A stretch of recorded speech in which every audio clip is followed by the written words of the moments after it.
Alright, so we will set up the game following the first game setup. We're going to go step by step because it's not quite as fast as some other setups. It's very, very clear on how you do these things. Just as an aside, Jeb is actually going to read this right out of the Learn to Play rulebook. In the future, or even in this case, what you're going to have in the game is a scenario book. Okay, and it has the exact same thing on setup. It adds a few things like the difficulty levels on how to set it up and things like that. But my point is that he's just going out of the rule book because that's the intro, and the intro level is in this too. But this has all the story and the progression and all that kind of stuff. Alright, so to begin, we will choose investigators. So each player chooses an investigator and puts that in their play area. It recommends Roland Banks and Wendy Adams, but since we want to be a little different to show other people off, Mickey has... I have Agnes Baker. And I've got Daisy Walker. And again, there are starter decks for every single character. Yep. Even though it's nice and clear in the front of the book, if you go to the back of the Learn to Play rulebook, the decks for every single character in the box is there. Yep. And we are playing with the starter decks. We haven't deck builded anything for these. Yep. So we have the investigators out in front of us. Then it says choose one of the investigators to be lead investigator. I call lead investigator! Me! And he does that every time. So Mickey is going to be the lead investigator and I'll be his underling. Next up is assemble and shuffle the player decks. So this is where you would look through the book to if you want to set it up that way, or if you do the custom deck building, you build your deck and you shuffle it and put it next to your investigator, which we have set up now. After that, you will assemble the token pool, which you can see to the right. We have just a big mess of tokens, which is how we normally play. Maybe a little bit more organized. Whatever. We have a broken token box for Lord of the Rings. Yes, we do. Next up is assemble the chaos bag.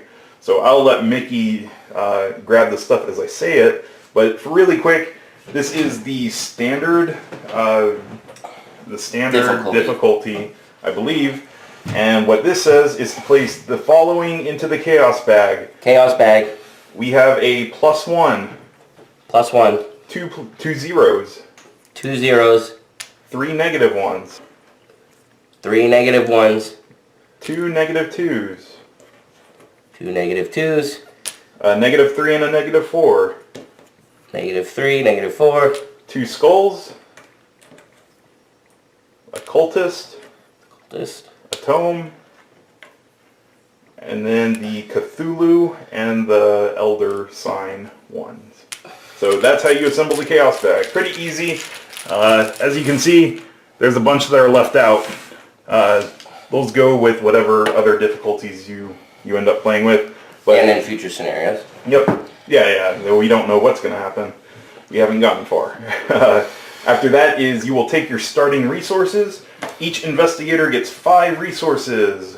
We each got 5. Next up is draw your opening hands. The way this works is everybody draws 5 cards from their deck. If one of those cards is a weakness card, you set it aside and you draw up to 5. So if you get both weaknesses, you put both of them aside, draw back up to 5. And then you are able to mulligan if you want. And the way mulliganing works is the cards that you have in your hand, you set however many you want aside, draw up to 5, and then shuffle everything that's been set aside back into your deck. Right. So, for instance, in case that didn't make sense with what Jeb said, here's my too many cards. Here's my starting hand of 5 cards. If I don't like the switchblade and I don't think I need the resources right now, I'll take emergency cash. And I'm like, okay, I like the rest of these cards. I can set these aside, can draw 2 more, and then, oops, I got a weakness. Set that aside. There. So, I have mulligan now. This is my hand. Yep. Keep in mind that that was just an example of using less cards. If you literally didn't like all 5, you could set them all aside. Set them all aside. And then those 3 that Mickey had set aside would get shuffled back. All right, and that's setting up all the investigator stuff. Now we have to move on to the scenario setup, which, following what it says in the book, read the scenario introduction for the gathering. We will do that as we play, but yeah. Mickey, you have the... That's right, that's out of the actual campaign guide. It's all that stuff. Yeah, we'll read that when we keep going. After you read the scenario introduction, you find all the scenario cards for the gathering. And this one says that all the symbols that you get are the gathering, rats, ghouls, striking fear, ancient evils, and chilling cold. And it has it all listed in the book. Right. So, and those are the little symbols that I was pointing out earlier with the torch and the wavy thing and stuff like that. But and it says, when gathering encounter cards, gather all copies of each card listed. So there are multiples. Right.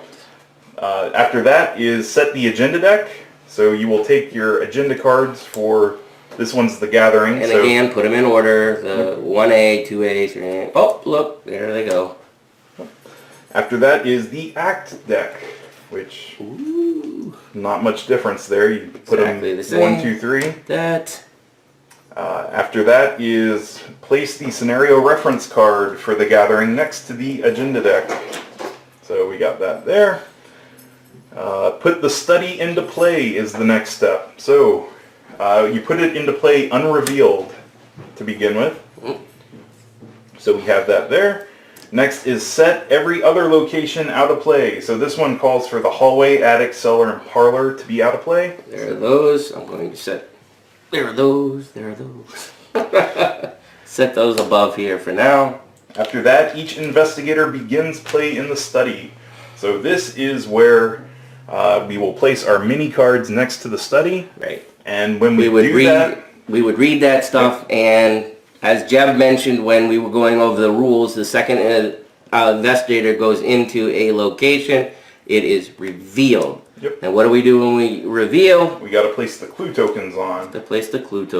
This one is a 2 with the detective symbol, so it has times 2 detectives times the 2, which is 4. Yep.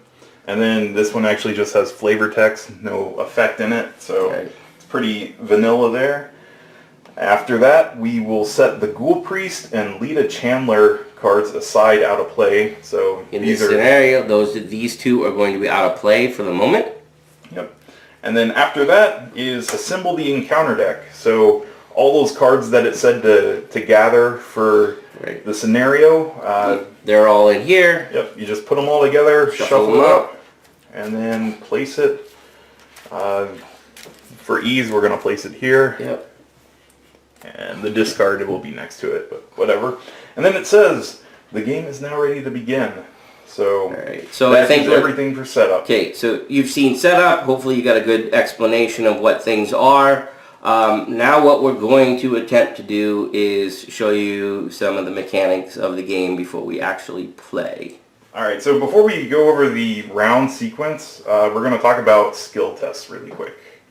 Alright, so as we mentioned earlier, each investigator has 4 skills that they, with various numerical values on how good they are at something. So in this example, Agnes Baker is a 5 willpower, a 2 intellect, a 2 combat, and a 3 agility. Alright, this is the key to this game. The way that it works is anytime you get something that says skill test, it will say test, it'll give you the symbol, let's say willpower, and then it'll give you a number. So let's say, for example, it said test willpower 5. I have a base of 5, it's asking me to test 5. Now what I have to do is I have to go into the chaos bag and I would pull out a number. Oh, wow. That was a really, well, why not tell you what happens? Alright, so I actually got the Elder sign this time, so this effect would go off. And in this case, the effect says +1 for each horror on Agnes. She has none, so I would get a 0 modifier to that. And it would be 5 against 5. The investigator wins ties. So it actually worked out well. You got to see what a tie did. Alright, so let's say that I got that. I take the -1, I put it against my skill. So -1 with the 5 is a 4. I was using the example of having to hit a 5. I lost. So whatever I was testing against just doesn't happen. Sometimes there's negative effects. Sometimes nothing happens. Sometimes nothing happens. After you've drawn, you put that back. Okay? Now, that might seem pretty rough. This is where those skill tokens, or skill icons that Jeb was talking about when we went over the cards, come into play. Because if I have a hand of cards, many of them have those symbols in the upper left of the card. So I could go, I really need to hit, I've got a 5 against the imaginary 5 that I'm testing right now. I have to hit that. And I know that there are some big minuses in there. I can't afford to lose. So since it's my turn, let's see, I'm going to play this card, Guts. It has 2. And I'm going to play this card, Dynamite Blast, which I don't think I'm going to be using, and I'm going to add these 3 icons to that skill. So now I'm at an 8 against the 5 before I go in and draw. Now, if I'm in the same room with Jeb, he can also add 1 card of his to this check. So I don't trust Mickey, so I'm going to add this, which has a, what is that, willpower, a book, to something. That's the willpower, but it has the question mark symbol too. So he's actually, I'm assuming because he likes me in this game, he's going to say that that's willpower. So he's actually contributing 2 more willpower. And the book does nothing since that's what he's not testing. Exactly. So I have 5, 6, 7, 8, 9, 10 to test against the 5. So at this point, unless I get the automatic failure token, I think I'm okay. Which, oh look, I got the really good one again. This never happens. This will not happen during the game will I ever get the good one. So look, if I got that -3 instead though, I would have been down to a base of 2. But with all the additions that we added, I still succeed. 8 to 5, Mickey succeeds. Right. So, I succeed. This was an event card, so this didn't do anything. This gets discarded. Oh, this one was a skill card. This one says the maximum committed per skill test is 1. So only 1 Guts can be out there. Jeb couldn't have thrown a Guts down there. And Mickey couldn't have played 2 Guts. And I can't play 2 Guts. But it says if this test succeeds, I get to draw a card. The test succeeded, so I get the bonus of using this skill. So I would get to draw a card. And then if Jeb didn't use a skill, but if he had used a skill and it had a good effect, he would have been able to get that good effect also. But this gets discarded. That it does get discarded. So keep in mind, when you add to your skill test, you're burning cards out of your deck too. So you have to make a decision if you think the card's going to be more valuable later on in the game. So that is probably the biggest mechanic of the game. I mean, oh yeah, there's a lot more that we're going to go over, but that's how you're going to do a lot of stuff. And then one thing to mention, because you said the auto fail, we have not mentioned that yet. There are actually special chaos tokens, which you might have seen us talk about. There is the skull, the... this is the auto fail. Yeah, okay, so we'll start with that one. The auto fail one is the red token. If you get that, you automatically fail a test no matter what.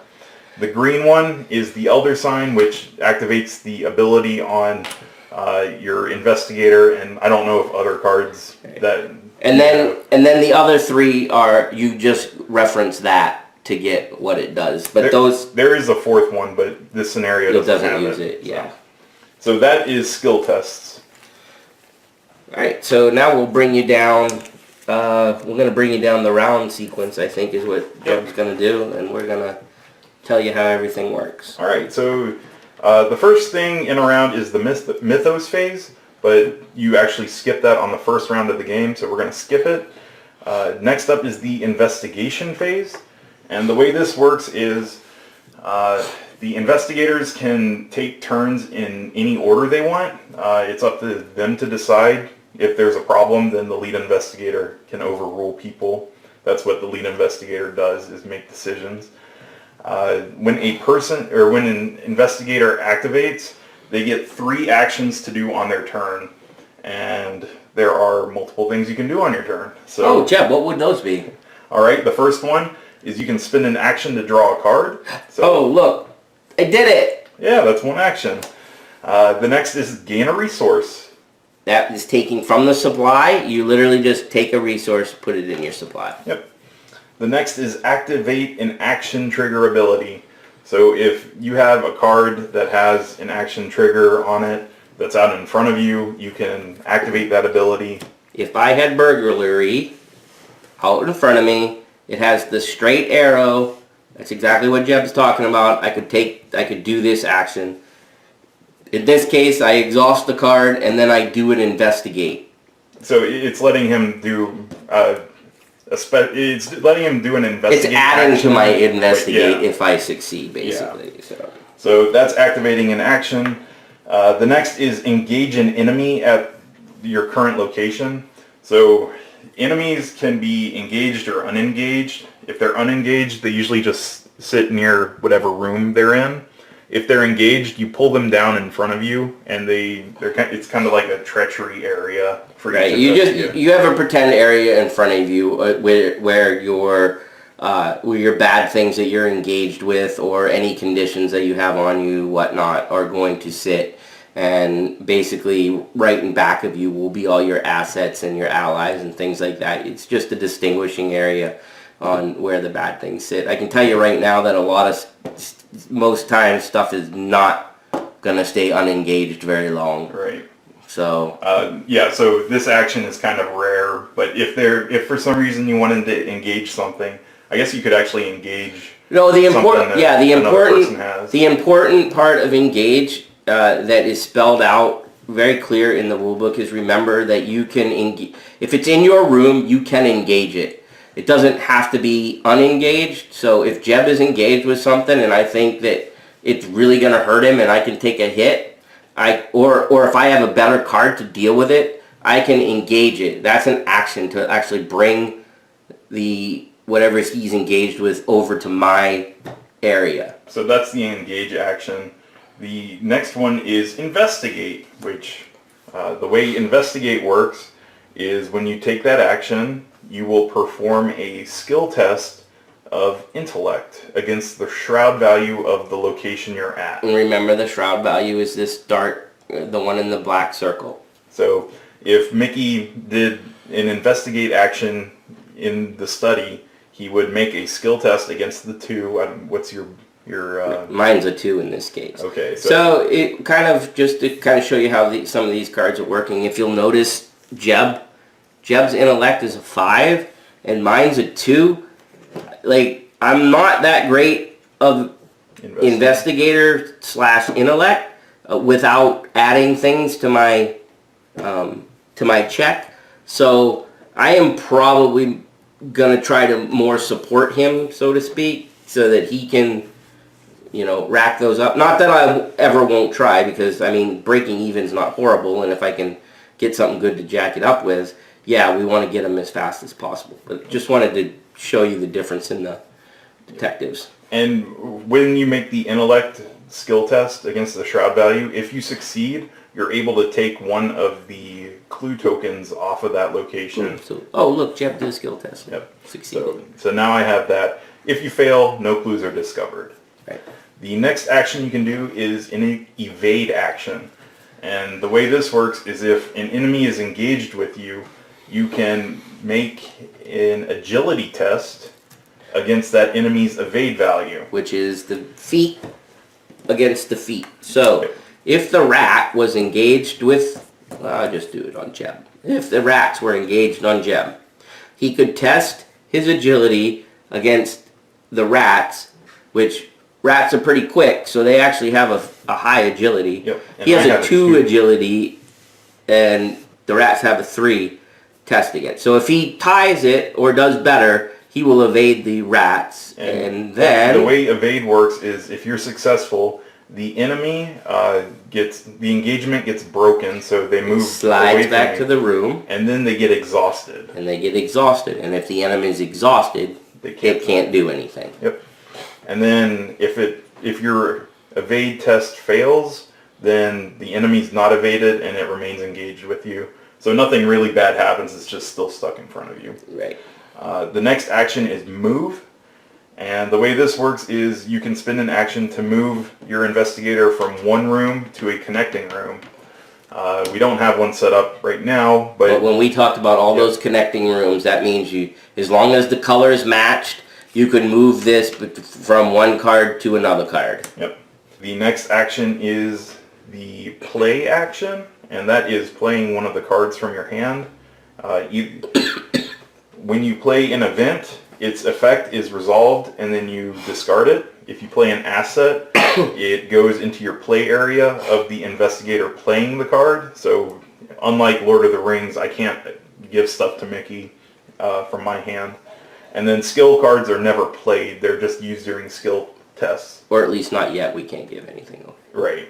And then could come. We don't know. In the top left of the card that you play is the cost, so you have to pay that cost to play it. So if I played my 41 here, I'd spend the 3 resources, slide them over to the supply, set this in front of me. Notice that it has a hand, so I have one of my hands is now being used. So I can either, in the future, I can play other one-handed items, or if I play a two-handed item, that's going to have to go away. As we mentioned before, and Mickey just said, they're the slots that assets take up on the investigator, so you have to pay attention to that. The next action you do is the fight action. So the way this works is you can fight an enemy that's at your location. So they don't have to be engaged with you. They can be engaged with other people at your location, and they can be exhausted. So as long as you are in the same room with an enemy, you are allowed to attack it. Yep. And when you do that, you will make a combat test against the enemy's fight value. Right. So the fight value is the one with the little fist on the enemy, and your combat is the little fist on your skills.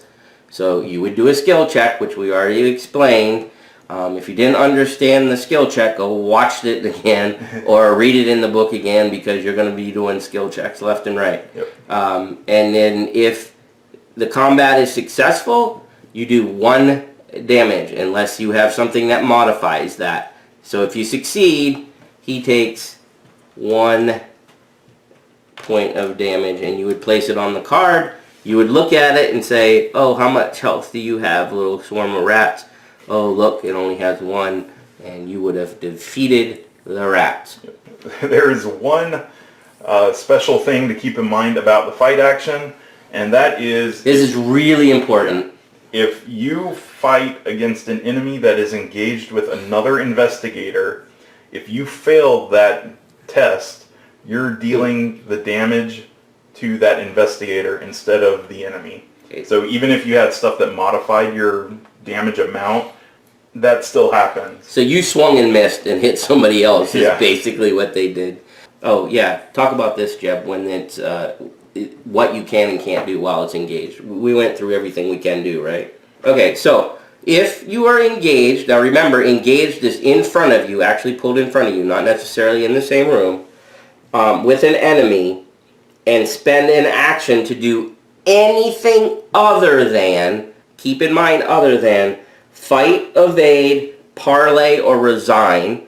And yet we haven't gone over parlay and resign because they are attributes on cards. So unless you have a card with those words on it, it doesn't even matter. But you guys should know what fight and evade are by just listening to it a couple minutes ago. So if you do anything else, so if you play a card, or if you try to move, or any of those things, the enemy makes an attack of opportunity against you. So it just straight up hits you. Yep. So not so bad on the rats, maybe, depending on your health, because it doesn't do any horror, but it does do a damage.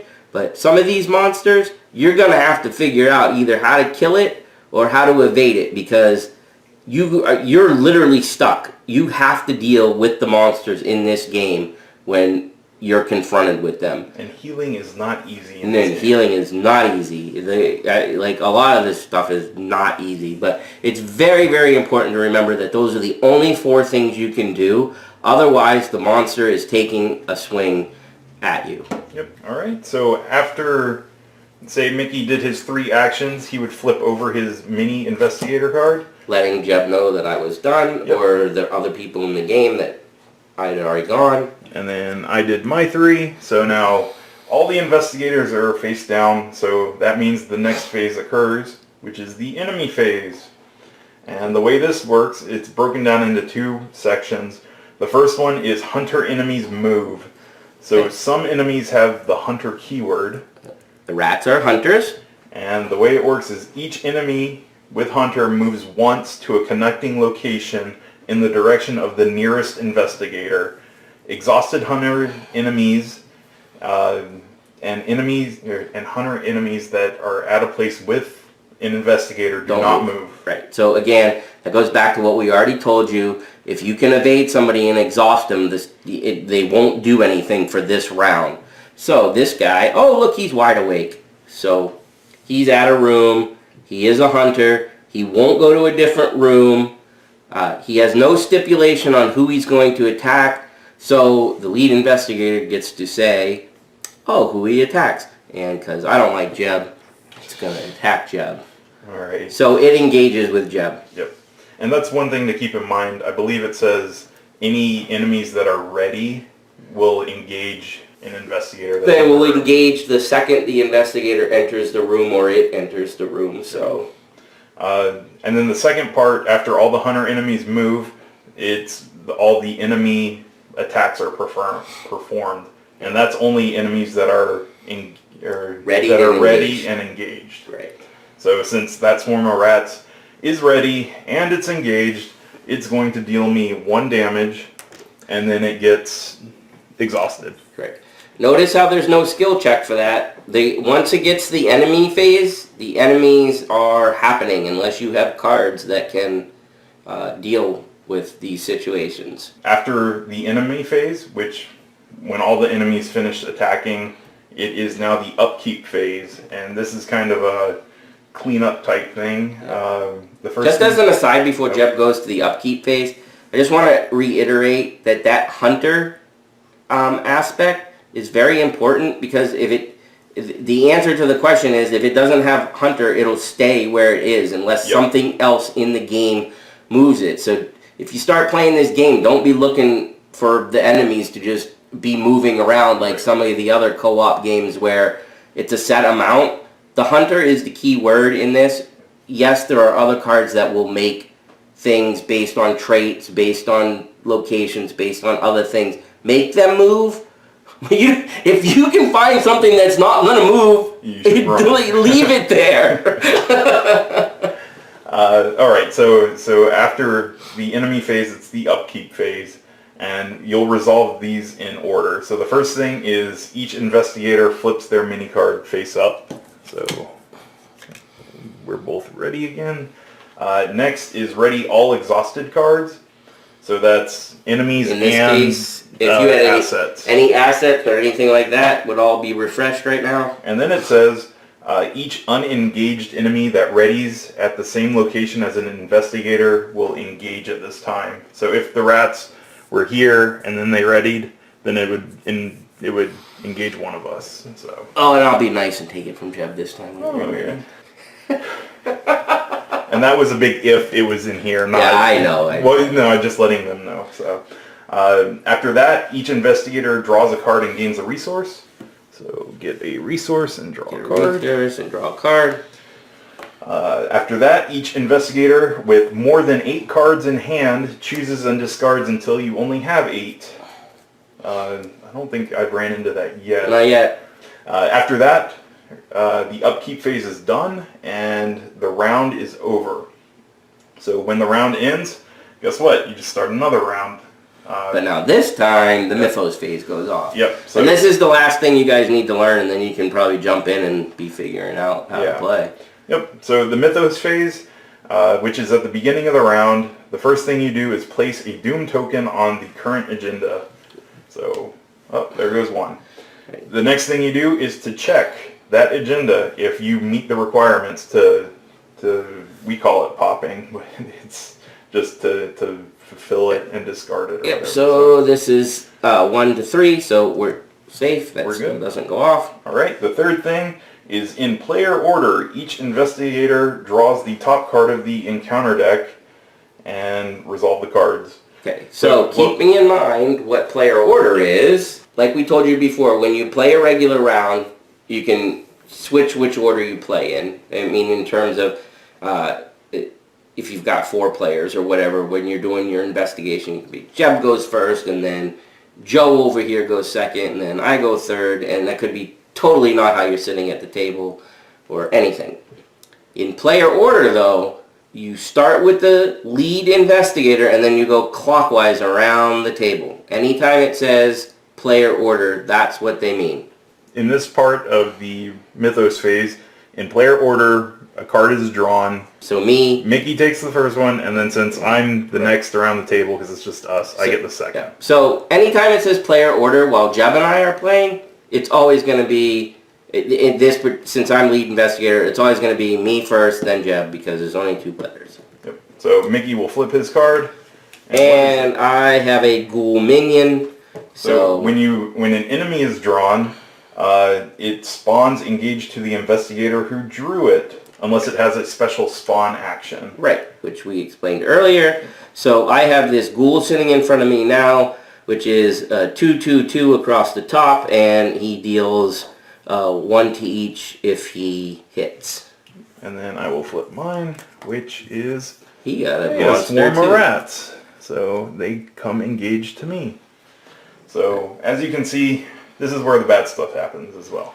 Right, and there's plenty of events that could have been when revealed stuff that, for instance, could add another one to here. Yeah. Could have just given Jeb a bad status or given me a bad status. So if I had gotten a treachery, this one is test the foot as a 3. For each point you fail by, take a damage. So I would just resolve that and then it gets discarded. Yep. So that's, I mean, we just happen to get monsters, but there's a lot of different other things that can happen to you.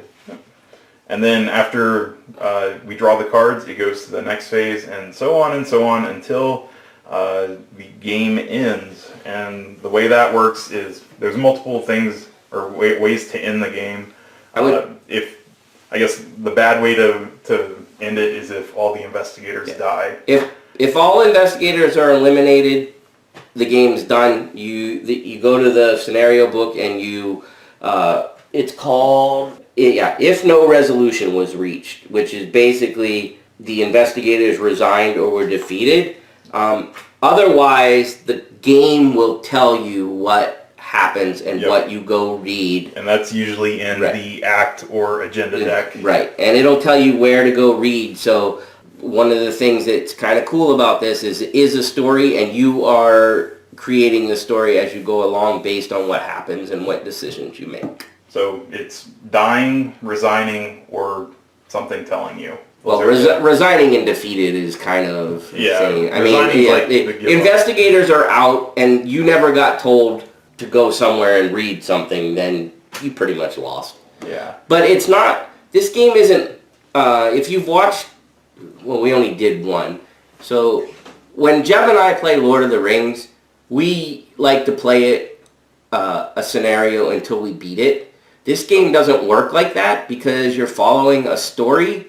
So just because you lose doesn't mean you're not progressing the story. And I use the term lose lightly because it's whatever, for lack of a better word. If you didn't reach the goal of that scenario, that doesn't mean that the story's done. Right. You could ultimately lose the whole thing, but you have to complete the whole story because you got a chance to do stuff. Yeah. And then the final thing before we get into gameplay is the thing that we both thought were really cool, the Grim rule.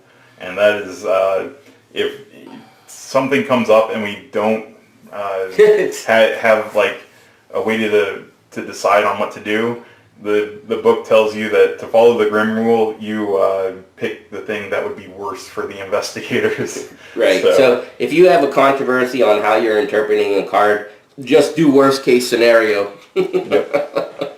And aside from custom deck building, I don't think we really need to go into that. You can just look in the book. I think the big thing is that you can only have 2 copies of a card in your deck, and then you just follow whatever on the back of the investigator card, and that's how you do it, because it's an exact card count in this game. It will limit it. The biggest thing is limitations on what classes you can put in your deck. And like Jeb just said, only 2 cards per thing, which is unique compared to other games. You usually get 3 or 4, but it's such a small deck. That's why it's 2. We're not going to we just want to show you how to play the game. I think it's pretty clear when you read the scenario books on how the end game works, because that's when you'll be able to upgrade and use your experience points and stuff like that. I don't know if we're going to talk about that or not. But see you in a minute for a game of Arkham Horror, the card game. Yep.